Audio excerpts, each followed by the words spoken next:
Live from WSLS, this is 10 News at 6, working for you. Now at 6, campus conflict.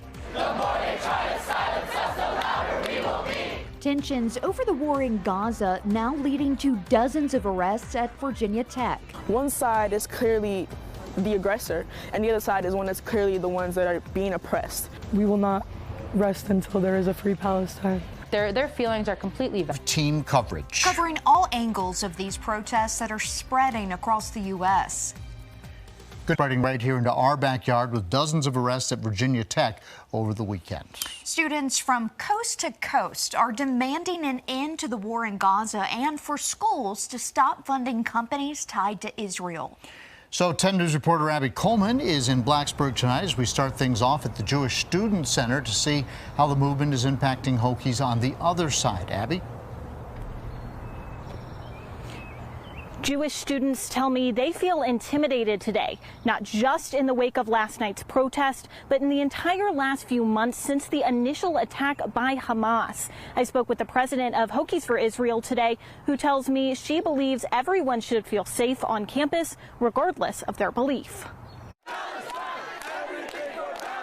As a Jewish student, walking by that, knowing that they don't not only not support me, but don't even believe maybe that I have even a right to be at Virginia Tech. They're saying Virginia Tech divests from Israel. That's where I'm from. Noah Benita is a Jewish student at Virginia Tech and says she will never hide her faith. Benita decided to go to the protest after hearing concerns from her fellow Jewish classmates. I think it just made me feel more uncomfortable, I would say. I did feel unsafe with my necklaces. I always wear them loud and proud. So I did feel a little unsafe, of course, knowing that most of the people around me are not my biggest fan. She says the sense of uncomfort stemmed from harassment her and her classmates received on campus. We had a situation where we had some pro-Palestinian. I don't know if they were associated with any organization, but just some students waving flags like directly at our table, pointing middle fingers at us. And then it got to a point where one of my executive members was walking alone and she got shoved from behind. Especially after the protest last night, are you concerned that that's going to ramp up? And a lot of them have a connection to their Palestinian homeland and Gaza, which that's completely valid, but I feel like a lot of people don't know what they're talking about or kind of are just there because they think that it's the right cause to support, and that's where I'm scared anti-Semitism will rise. Benita tells me she fully supports the protesters' right to protest, but thinks the focus should be on caring for students here at home. Their feelings are completely valid, but that doesn't diminish how we feel. Benita tells me they reported that incident of harassment to VTPD as well as several other issues. And now the Jewish Student Center you see behind me has resources for Jewish students. You can find that information on our website at WSLS.com. In Blacksburg, Abby Coleman, 10 News, working for you.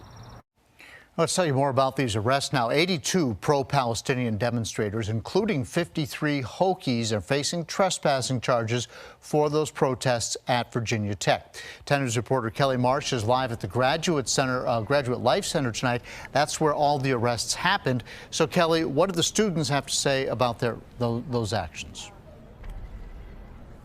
Protesters at Virginia Tech said that they wouldn't have changed their actions, even the ones that got arrested. And joining me live is Iman Green, who was arrested last night. Iman, tell me how it felt actually getting arrested.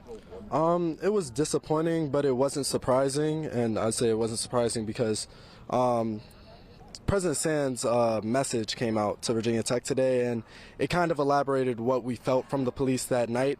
A sense of hypocrisy, saying that he wants to have a civil conversation with us, but not coming ever to have a conversation with us, and sickening the police on us last night.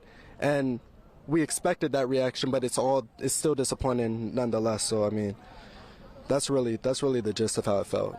And you were torn away from the human chain. Talk to me about that. Yeah, we had made collective decisions to comply with them arresting us. Nobody wants to resist arrest, of course. What ended up happening with us getting arrested, obviously you saw the spectacle last night. You saw the attention that it brought. And essentially it was just to point out that when students try to speak up on this campus about a situation that disaligns with what the administration and what the university wants, then we get suppressed in the manner that we did. And I think that was clearly displayed with 100+ students getting arrested last night for sitting down on a line where we pay tuition. Thank you, Iman. Back to you, John. All right, thank you, Kelly. And Iman referenced a statement from University President Tim Sands where he says he's disappointed and saddened by the situation. Now, in that statement, he went on to say, while Virginia Tech strongly supports free speech, those rights do not extend beyond the point where they violate campus policies. 10 News reporter Thomas Mundy is working for you to explain what that means. Late Sunday night, protesters on Virginia Tech's campus were arrested for trespassing. In a statement from Virginia Tech officials, they say the protesters refused to comply with the university's policies. The school's policy states any person using a university facility who engages in unlawful or disruptive conduct or violates the university's policy may be asked to leave the property. It goes on to say failure to comply can result in being trespassed and arrested. In their statement, they say the gathering, which started on Friday, April 26th, was not compliant with their university facilities usage and events policy. On Sunday, protesters went from occupying the Graduate Life Center to the outdoor spaces near Squire Student Center as well. The university's statement reads, given those actions, they believe the situation had the potential to become unsafe. Those protesting were then advised to remove their possessions and to disperse. Those who refused would be charged with trespassing. At 10:15 Sunday night, police started arresting protesters. At around 3:30 Monday morning, Virginia Tech officials sent out a message to the community, letting them know that the situation had been stabilized. In Blacksburg, I'm Thomas Mundy, 10 News, working for you. All right, now we want to turn to the forecast. We're tracking actually near record temperatures today. Yeah, Chief Meteorologist Jeff Hanowich is here to show us what's ahead while we take a beautiful live look from our Poor Mountain Sky Cam. It's gorgeous out there, isn't it, guys? Yes. Yeah, and we did tie a record high today in Roanoke, getting up to 89. That tied the old record of 89 set back in 1944. Came within a couple of degrees of tying or breaking record highs in both Lynchburg and in Blacksburg. All right, want to talk to you about what we're looking at for late week when we're in store for another warm up. Temperatures on Thursday and Friday likely to hit anywhere from about 85 to 90 degrees. The numbers we need to beat on Thursday and Friday are listed here. We have to get anywhere between about 87 and 94 to break record highs late in the week. I don't think we get there, but again, it's going to be close. Local view showing that we have very little cloud cover. Skies are a beautiful blue with a whole lot of sunshine this evening. May start to see a few more clouds streaming in very late. Otherwise, it just looks like we're going to be mainly clear and very warm. Temperatures drop into the lower 70s by 10.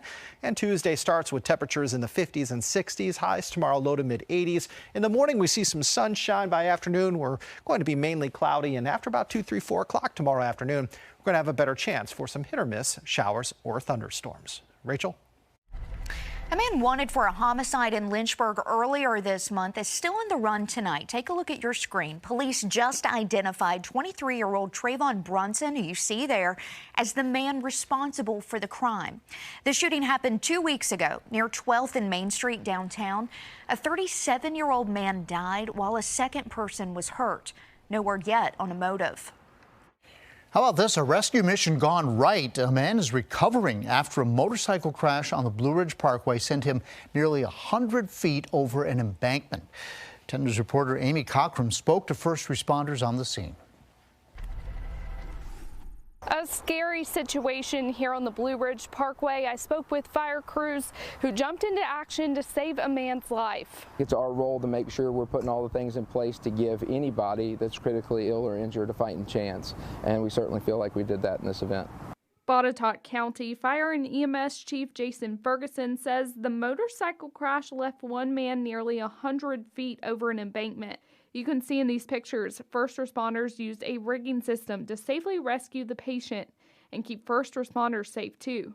Ferguson says teamwork and the right resources turned this rescue mission into a success. Somewhere around 10 to 12 years ago, we had a very similar incident, not quite as far over the embankment. And like I've told a lot of our folks, what I was able to appreciate is in that really decade is how far we've come as an organization and as a system with our special operations team. The pictures show after bringing the patient to higher ground, he was airlifted to Quillian. For us, that would have been about a 25 to 30-minute ground transport. By air, they were at Roanoke Memorial in 5 minutes. Two things improved the outcome of this crash, Ferguson says. 1, there was someone around to notice the fall, and 2, the motorcyclist's helmet. He encourages people to always wear theirs when they're out riding. Virginia law requires it. The fire chief tells me the last he heard, the man was awake and recovering. I'm Amy Cochran, 10 News, working for you.